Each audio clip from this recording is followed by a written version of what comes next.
저는 오늘 나는 신실한 자이다라는 제목으로 은혜를 나누겠습니다. 여러분, 이 세상이 아무리 악하고 타락했다더라도 오직 하나님만을 바라는 경건한 자, 충실한 자가 있기 마련입니다. 우리 여러분 읽은 1절 다시 보세요. 1절 여호와여 도우소서 경건한 자가 끊어지며 충실한 자들이 인생 중에 없어지나이다 그랬어요. 따라합시다. 경건한 자, 충실한 자. 저는 오늘 이 1절에 있는 이 말씀이 바로 저와 여러분의 정체성이 됐으면 좋겠어요. 여러분의 거룩한 별명이 바로 경건한 자, 영어로 더 godly, 충실한 자, 영어로 더 faithful. 영어 성경 보면은 더 godly, 더 faithful 이렇게 되어 있어요. 근데 그 경건한 자나 그 충실한 자가 누구냐? 바로 하나님을 바라는 자예요. 하나님도 바라는 자가 아니라 하나님만 바라는 자예요. 하나님만 바라는 자. 세상도 바라보고 하나님도 바라보고 그게 아니에요. 오직 저와 여러분은 하나님만 바라보는 경건한 자가 되고 충실한 자가 되기를 주의 이름으로 축원합니다. 우리 주바락이라는 말이 있잖아요. 주님만 바라보니까 주바락이라 그러는데 바로 저와 여러분이 이 세상에서 아무리 세태가 악하고 아무리 타락했더라도 정말 보석처럼 우리 하나님이 기쁘게 받으시는 자화상이 되기를 주의 이름으로 축원합니다. 한번 따라합시다. 나는 경건한 자입니다. 나는 충실한 자입니다. 이게 바로 다윗의 별명이 뭐냐면 하나님 마음에 합한 자예요. 하나님 마음에 합한 자가 바로 이 경건과 그리고 충실이에요. 이게 바로 신실이에요. 우리 교회 펩시 PEPSI의 마지막 아이가 인테그리티라는 게 뭐냐면 신실함입니다. 신실함. 이 신실함을 지키는 것. 오늘 새벽에 여러분 그 검찰 조사 받으면서 억울하다고 어제 울면서 기자회견하던 우리 경남 기업인가요? 거기 회장되는 분 63세인가 64세인데 북한산인가 거기 가서 목숨을 끊었어요. 근데 저는 그분 잘 모르는데 그 기사를 이렇게 몇 가지 이렇게 읽다 보니까 크리스찬인 것 같아요. 크리스찬. 왜냐하면 그 어머니가 굉장히 독실한 기독교 신자라고 그러더라고요. 근데 이분이 굉장히 가난하고 초등학교도 중퇴했대요. 초등학교를 중퇴했다니. 초등학교도 못 나온 사람인데 12살에 서울로 상경을 했는데 어머니를 찾는데 어머니가 식모살이를 하고 있었대요. 식모살이하는 어머니를 찾으러 무작정 상경을 했는데 서울역에 내렸을 때 어떤 그 삼륜 용달차 기사가 이 어린 12살 먹은 아이를 데려다가 재우고 그날 아침에 국밥을 사주고 그리고는 그 어머니를 찾아서 그 용달차에다 실어가지고 어머니를 만나게 했대요.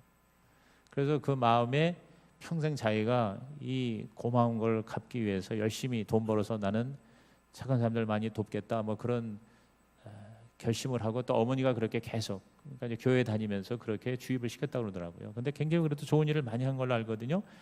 무슨 장학재단을 해서 수십억을 많은 학생들에게 장학금도 주고 에티오피아에 있는 학생을 100여 명 이상 그렇게 공부할 수 있도록 평생 공부할 수 있도록 또 해주고 그런 좋은 일을 많이 해서 충청도에서 국회의원 당선도 됐는데 그런데 벌금 500만 원 그 장학재단이 그 지역을 이렇게 후원하는 뭐가 이제 걸려가지고 공직자 무슨 법에 걸려서 그 당선이 무효가 돼가지고 작년에 국회의원에서 결국은 이제 자리를 빼앗기고 말았다. 이 정도 이제 기사를 읽었어요. 그런데 글쎄요, 하여튼 다 털면 다 무슨 문제가 다 나오지요. 그런데 본인은 너무 이게 아마 억울하고 자기는 나름대로 정말 충실하게 신실하게 살았는데 나는 억울하다. 나는 MB맨이 아니다. 지금 그 자원 외교 이거 부실 조사하느라고 이전 정권에 대한 이제 여러 가지 검찰 조사 이런 게 나오잖아요.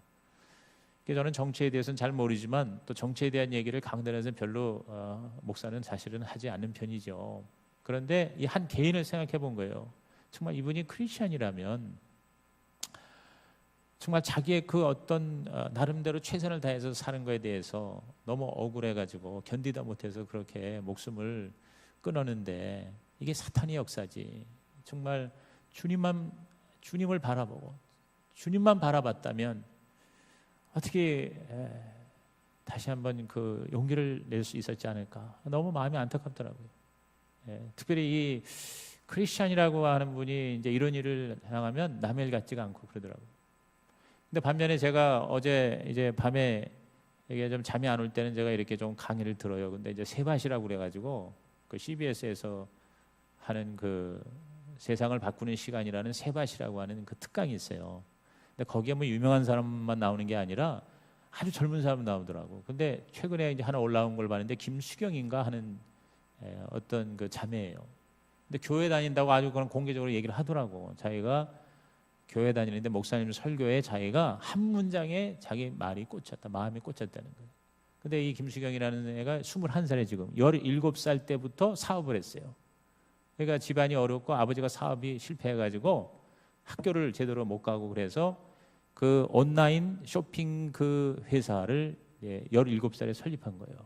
그래가지고 수십억 매출을 올리고 해가지고 굉장히 그 이렇게 방송에도 나가고 또 많은 그 어떤 창업의 어떤 신화적인 그런 인물이 됐던 모양이에요. 저는 전혀 몰랐는데 이제 자기가 강의를 하는 걸 아는 거예요. 그런데 자기가 고등학교도 못 나오고 돈은 좀 사업을 해서 벌고 CEO라고 하는 그런 명예는 얻는지 모르지만 무시무시한 열등감에 얘가 시달렸나 봐요.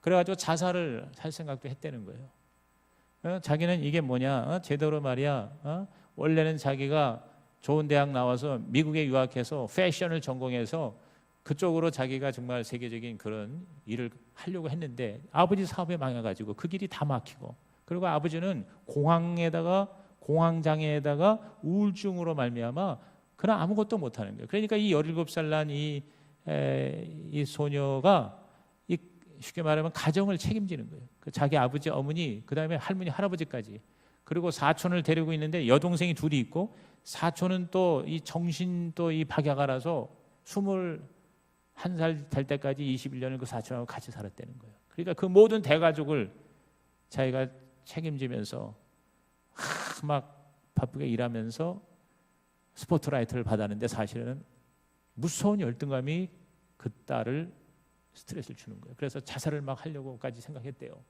그런데 교회에서 목사님이 설교 중에 무슨 말이 꽂혔는가 하니, 자기를 귀하게 여겨라. 주님이 귀하게 여긴 만큼 자기를 귀하게 여겨라. 그리고 자신에게 실망하지 말고 죄책을 십자가에서 벗어버리라 하는 그 말이 팍 꽂혀가지고 얘가 거기서 이제 살아난 거예요. 그래가지고 여전히 힘들고 여전히 문제는 있고 여전히 빚을, 아버지가 진 빚을 자기가 탕감하느라고 번 돈도 제대로 못 쓰지만, 그러나 자기가 귀하게 받아들이니까 이 열등감의 포로에서 자기가 자유함을 얻었다.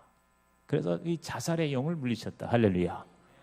나는 그 21살 먹은 그 어린 그 나이가 이제 21살이면 뭐예요? 얼마나 어려요. 자기는 대학생으로 지금 다녀야 될 판인데 대학도 못 다니고, 여기 이제 자기 한탄에 이제 그렇게 열등감에 시달렸었는데, 하나님의 말씀 한 구절로, 설교 그 한마디로 얘가 일어난 거예요. 오늘 저와 여러분이 정말 하나님 앞에 이렇게 경건한 자가 되고 충실한 자가 되고 하나님 마음에 합한 신실한 자가 되면 어떠한 어려움도 그 주님을 바라보고 하나님을 바라보고 능히 극복하게 될 줄로 믿는 것이에요. 오늘 이 밤에 나온 분들 다 그런 자가 되기를 주의 이름으로 축원합니다. 참 너무 안타까워서 제가 한 얘기입니다. 그분을 비난하는 건 아니에요. 그분이 크리스찬일 가능성이 큰 거예요. 왜? 어머니가 독실한 신자이기 때문에 아들에게 돈 많이 벌어서 너 잘 먹고 잘 살지 말고 많은 사람을 도와주라 그래서 많은 일을 도와준 그런 이력이 있더라는 거예요. 그리고 자기 자식에게는 재산을 안 남겨주고 다 사회에 환원한다. 집 한 채 남겨주고 환원한다. 뭐 그런 얘기를 거기 한 것 같아요. 내가 이렇게 읽은 것 같아요. 전혀 나는 그분에 대해서 몰랐다가 이제 이 자살했다고 지금 뭐 속보로 아주 그냥 크게 막 뉴스가 나오고 그래가지고 그걸 이렇게 들여다보니까 그런 얘기가 있더라고. 오늘 여러분 진짜 하나님만 바라보는 자가 되시기를 주의 이름으로 축원합니다. 그러면 어떠한 절망도 능히 우리는 이길 수 있다. 할렐루야. 오늘 이 밤이 여러분이 그러한 하나님의 사람이 되기를 주의 이름으로 축원합니다. 그럼 그런 사람이 어떤 사람이겠는가? 오늘 이 12편이 너무 귀한 말씀을 우리에게 주는 거예요. 1절에는 그 우리의 정체성을 얘기하는데, 자 2절부터 4절까지 보면은 입술을 지키는 자가 되라. 우리 입술을 지키는 자가 돼야 우리는 신실한 자가 될 수 있다. 자, 2절부터 4절까지 다시 읽어봅니다. 시작. 그들이 이웃에게 각기 거짓을 말하며 아첨하는 입술과 두 마음으로 말하는도다. 여호와께서 모든 아첨하는 입술과 자랑하는 혀를 끊으시리니 그들이 말하기를 우리의 혀가 이기리라. 우리 입술은 우리 것이니 우리를 주관할 자 누구리요 하미로다. 그랬어. 여기 말로 망하는 자, 신실하지 않은 자의 특징이 이제 반어법이죠. 우리는 신실한 자, 충성스럽고 경건한 자가 되어야 되는데 그렇지 못한 자는 뭐냐면 이 입으로 망하는 자예요. 여기 보면은 이웃에게 거짓을 말하는 거, 아첨하는 거, 두 마음을 품고 말하는 거, 그런 어떤 이중적인 위선이죠. 그리고 또 자랑하는 혀, 그랬어요. 교만이죠. 그리고 자기 혀를 자기가 주장한다는 거죠. 그런 자는 결국 하나님 앞에 신실하지 못하다. 뒤집어 말하면 우리가 우리의 입술을 지키는 자는 하나님 앞에 신실한 자가 경건한 자다. 우리의 경건은 뭐냐면 우리들의 입술로 표현된다.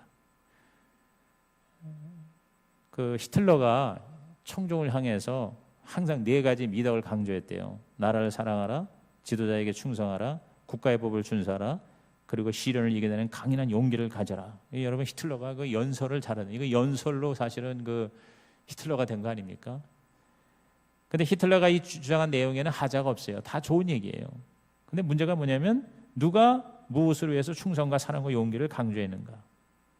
여러분 히틀러도 성경을 읽었대요. 성경을 가끔 묵상을 했대요. 그러나 그 목적이 진짜 하나님을 바라보고 하나님의 경건을 추구하는 것이 목적이 아니라 독재의 수단으로 성경을 사용했다는 것이죠. 아시다시피 여러분 독일은요 가장 강력한 크리스천 국가예요. 기독교 국가, 개신교 국가 아니에요. 우리 종교 개혁이 바로 독일에서 일어났잖아요. 마틴 루터가 바로 독일 사람 아닙니까? 그리고 오늘날 모든 그 개신교 신학은 바로 독일 신학이에요. 제가 미국에서 유학을 했지만 미국에서도 신학교 교수 중에 가장 그 인정받는 교수가 뭐냐면 미국에서 하버드에서 한 사람이 아니에요. 독일에 가서 신학으로 박사학위 받은 사람이 와서 미국에 교수를 하는 사람을 미국의 애들도 가장 인정해 주는 거예요. 그러니까 개신교가 지배하는 그 나라이기 때문에 히틀러가 성경을 이용해서 독재의 수단으로 삼았다는 것이죠. 만약 히틀러가 아니라 슈바이처가 이것을 주장했다면 아마 사람들이 감동을 받았을 것이에요. 문제는 뭐냐면 그 말 속에 얼마나 진실성이 담겨 있느냐는 거죠. 오늘 저와 여러분이 정말 주님을 바라보는 마음으로 말을 한다면 그 말에 여러분 하나님의 기름 부으심이 임하게 될 줄로 믿습니다. 오늘 저와 여러분이 우리 입술에서 정직하고 그래서 일에도 정직한 성실이 있고 이웃에게 정직한 사랑이 있고 아내와 남편에게 정직한 정절이 있으며 진리에 정직한 정의가 있고 하나님에게 정직한 믿음이 가득한 자가 되기를 주의 이름으로 축원합니다. 우리가 우리의 말을 조심하는 저와 여러분 되시기를 주의 이름으로 축원합니다. 우리가 이 말을 어떻게 컨트롤할 수 있습니까? 성령이 내 말을 주관해야 돼요. 여기 보면은 여기 4절에 보니까 우리의 혀가 길이라 우리 입술은 우리 것이니 우리를 주관할 때 누구래요? 그러니까 자기가 자기 혀를 주관하는 자는 우리 하나님의 신실한 자가 될 수 없다는 거죠. 오늘 저와 여러분이 신실한 자가 되려면 내 혀의 주인도 주님이시다. 그래서 내 혀를 내가 컨트롤하는 게 아니라 하나님이 컨트롤하여 주옵소서. 그래서 다윗은 참 재밌는 얘기 표현을 했어요. 내 입의 문에 파수꾼을 세우소서 그랬어요. 저와 여러분의 입에 이렇게 파수꾼이 있어가지고 안 좋은 말이 나오면 척허덕하고 파수꾼이 못 나가게 막아주는 그게 성령의 역사다. 성령님이 저와 여러분의 입술을 장악하는 자가 되길 바란다. 시편 141편 3절에 여호와여 내 입에 파수꾼을 세우시고 내 입술의 문을 지키소서 그랬어요. 오늘 여러분이 성령이 충만해서 이 방언을 한다는 게 뭐냐면 모르는 언어를 많이 말한다기보다도 내 혀를 하나님이 주관하신다. 성령님이 내 혀를 주관하신다. 그러니까 저와 여러분이 우리가 이 입술을 잘 컨트롤하기 위해서는 기도를 많이 하면 돼요. 말을 많이 하지 말고 기도를 많이 하는 입술이 되면 그 입술이 경건한 자의 입술이 되어 저와 여러분이 바로 더 godly, 더 faithful, 바로 신실한 자가 될 줄로 믿는 것입니다. 오늘 이 밤에 우리의 입술에다 여러분이 안수를 하고 하나님 이 입술로 하나님을 기쁘시게 사람을 기쁘게 하는 경건한 입술이 되게 하여 주옵소서. 이렇게 저와 여러분이 입술을 성령으로 충만케 하기를 주의 이름으로 축원합니다. 영국의 신사도에는 꼭 해야 하는 세 가지 말이 있대요. I'm sorry, thank you, please. 이 세 가지를 많이 말하는 사람이 신사래요. 근데 그런 것 같아요. 진짜 우리 외국 사람들 이렇게 보면은 굉장히 인격적으로 아주 그 경건한 이런 사람들 보면은 이 말이 벌써 다르잖아요. 근데 항상 그 전반적으로 굉장히 그 좋은 말이 뭐냐면 I'm sorry, 내가 미안하다. I'm sorry. 그다음에 Thank you, 감사하다. 그리고 please. 그래서 여러분이 영어를 좀 못해도 이 세 가지 말을 많이 쓰면 내가 볼 때 외국 사람들이 좋아할 것 같아요. 왜? 그 말이 바로 그 격을 말해준다. 그런 얘기죠. 우리나라에서도 선조들의 그 도덕적인 성수를 위한 7계가 있었다고 그래요. 우리 조상들도 인격적인 그런 사람이 되기 위해서는 7계가 뭐냐면 첫째가 하루에 감사하는 말을 3번 하래요. 하루에 감사하는 말을 3번 하라. 두 번째, 홧김에 나오는 말을 3번 참으래. 홧김에 나오는 말을 3번 참고, 세 번째, 칭찬하는 말을 3번 하고, 네 번째, 잘못했다는 말을 3번 하라. I'm sorry란 말이지. 잘못했다는 말을 3번 하라. 다섯 번째, 3번만 꾸짖지 말라. 여섯 번째, 3번만 탓하지 말라. 일곱 번째, 3번만 헐뜯지 말라. 그랬어요. 그래서 오늘 이 밤에 저와 여러분의 입술이 우리 경건한 신실한 사람이 되기를 주의 이름으로 축원합니다. 두 번째, 우리 신실한 자는 어떤 자냐? 다른 사람을 돕는 자다. 다른 사람을 돕는 자다. 그 신실함이라는 게 뭐냐면 결국 영향력이거든요. 자, 5절 말씀을 다 같이 읽어볼까요? 여호와의 말씀에 가련한 자들의 눌림과 궁핍한 자들의 탄식으로 말미암아 내가 이제 일어나 그를 그가 원하는 안전한 지대에 두리라 하시도다. 이게 이제 하나님이 가련한 자, 즉 약한 자, 궁핍한 자, 즉 가난한 자, 이들을 짓밟거나 이를 슬프게 하지 않고 그들의 눌림과 그들의 탄식을 보시고 안전한 지대에 두리라 하시도다 그랬어요. 그러니까 그러한 하나님의 그러한 마인드를 실천하는 사람이 바로 뭐예요? 그게 하나님 마음이 합한 자고, 그게 바로 경건한 자고 신실한 자다. 그 가들이라고 하는 그 거룩과 경건이라는 말이 뭐냐면 가드가 하나님이잖아요. 근데 그 가들리 하면 뭐냐면 하나님과 같은 뜻이에요. 하나님과 같은. 그러니까 저와 여러분이 우리의 최고의 덕목은, 또 저와 여러분의 삶의 궁극적인 목표는 다른 게 아니에요. 뭘 많이 하고 많이 얻고 많이 경험하는 게 아니라 하나님처럼 되는 거고 예수처럼 되는 것이다. 아멘입니까? 그래서 Christ like라는 말이 있어요. 그리스도처럼 되는 거예요. 그리스도처럼 되고, 그리고 그리스도를 닮아가는. 그러니까 바로 하나님처럼 되고 예수처럼 되는 그러한 삶을 살게 하옵소서. 근데 하나님이 바로 뭐냐? 살리는 하나님이고 또 남을 구하는 하나님이고, 특별히 가련한 자와 약한 자와 궁핍한 가난한 자들을 안전지대라고 그랬어요. 여러분, 우리가 사회적인 안전망이라고 그러잖아요. 그러니까 이 나라도 좋은 나라, 경건한 나라는 어떤 나라냐면 아무리 해도 못 일어나는 사람이 있잖아요. 너무너무 가난하고 너무너무 약하고 장애인이라든가, 그리고 뭘 할래도 할 수가 없는 사람, 노인네들이라든가 과부라든가 고아라든가. 그러니까 이렇게 사회적인 약자들을 사회적인 안전망, 여기 보니까 안전한 지대라고 그랬거든요. 안전한 지대.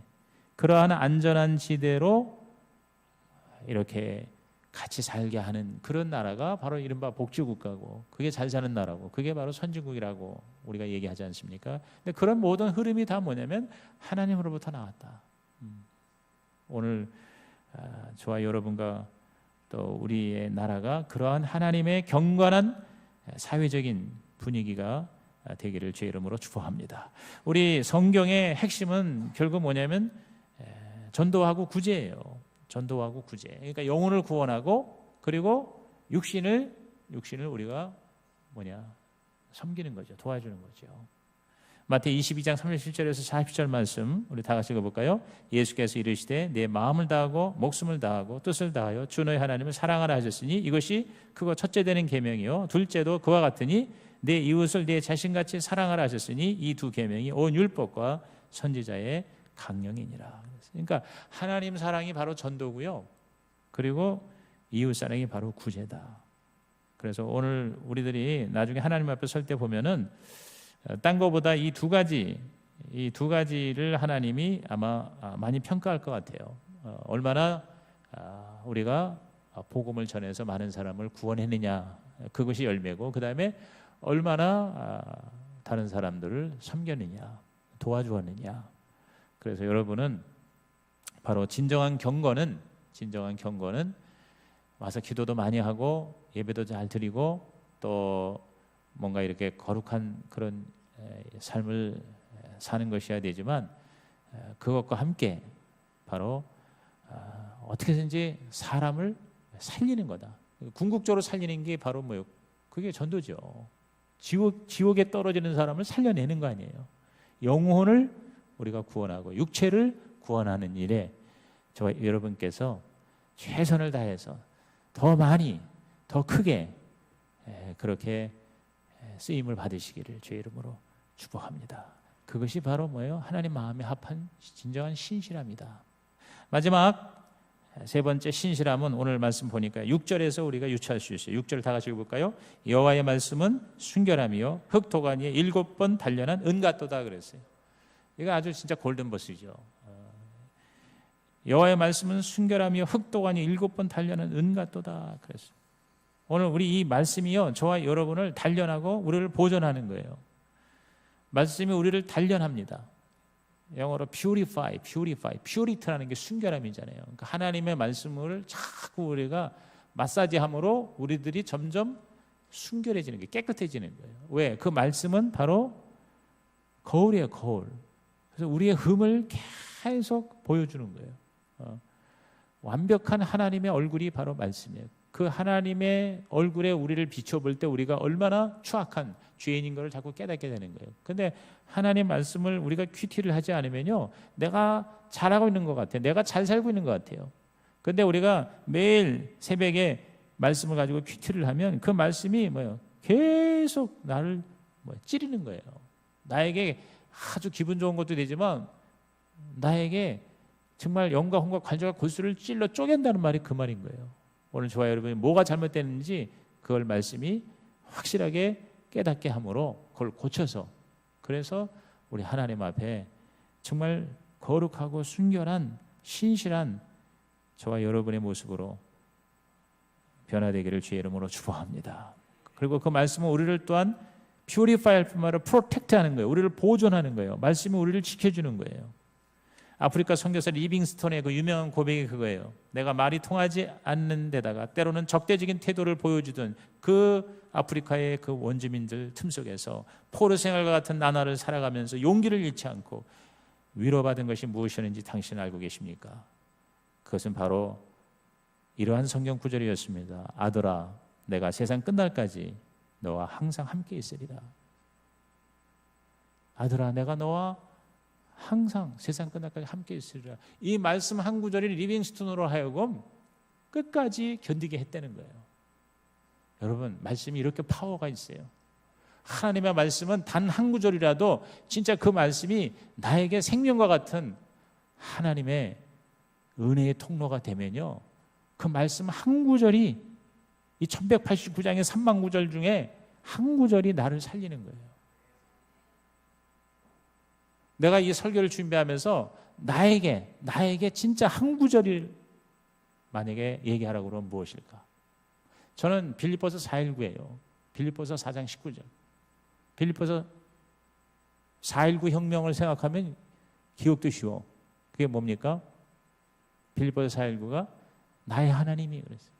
나의 하나님이 그리스도 예수 안에서 영광 가운데 그 풍성한 대로 너의 모든 쓸 것을 채우시리라. 그러니까 우리가 불안할 때, 우리가 막연한 두려움이 있을 때마다 내 삶이 진짜 과연 계속 유지가 될까? 아주 그냥 기본적인 내가 먹고 살까 하는 것부터 시작해서 내가 과연 서바이브 할 수 있을까? 내가 생존할 수 있을까? 내가 제대로 끝까지 갈 수 있을까? 이렇게 우리가 두렵고 떨릴 때마다 여러분, 하나님이 여러분이 주신 레마가 있어요. 그 말씀 한 구절이 있어요. 그 말씀을 여러분이 계속 붙들고 그 말씀을 철저하게 믿고 신뢰할 때 여러분은 모든 절망과 두려움에서 일어날 수가 있는 것이죠. 여러분, 그런 말씀 한 구절씩 다 있기를 주의 이름으로 축복합니다. 그런 말씀이 진짜 10구절만 있어도 여러분 얼마나 우리가 인생에 사는 데 있어서 힘이 됩니까? 말씀이 바로 저와 여러분에게 진정한 힘이 되기를 바랍니다. 신실한 삶을 사는데 하나님의 말씀이 받쳐주기를 주의 이름으로 축복합니다. 말씀의 유익은 디모데후서 3장 16절 17절에 디모데에게 이렇게 얘기한 말씀 다 같이 읽습니다. 모든 성경은 하나님의 감동으로 된 것으로 교훈과 책망과 바르게 함과 의로 교육하게 유익하니 이는 하나님의 사람으로 온전하게 하며 모든 선한 일을 행할 능력을 갖추게 하려 함이라 그랬어요. 여기 해답이 다 있네요.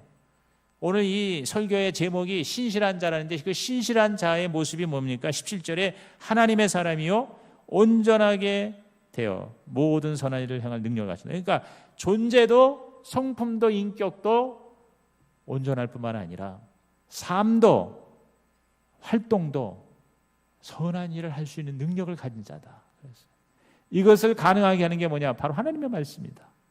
아멘. 그 하나님의 말씀은 바로 하나님의 감동을 되었기 때문에 4가지 기능이 있다고 그랬어요. 따라합시다. 교훈, 책망, 바르게 함, 의로 교육. 교훈, 책망, 교정, 교육이에요. 그러니까 교훈이라는 것은 계속 우리에게 뭐예요? 좋은 말씀을 주시고, 그런데 뭐가 잘못됐으면 책망하는 거예요. 여러분, 이 말씀이 여러분에게 책망으로 다가올 때가 있어요. 은혜 받았다는 것이 무조건 내 기분만 좋게 하고 내 마음에 맞는 말만 하는 게 은혜가 아니에요. 나에게 계속 걸리는 거예요. 이게 말씀에 계속 걸리는 거야. 견딜 수 없어. 그 말씀대로 내가 변화되지 않으면 나는 죽을 것 같아. 여러분, 그게 진짜 또 하나님이 주시는 은혜인 줄로 믿습니다.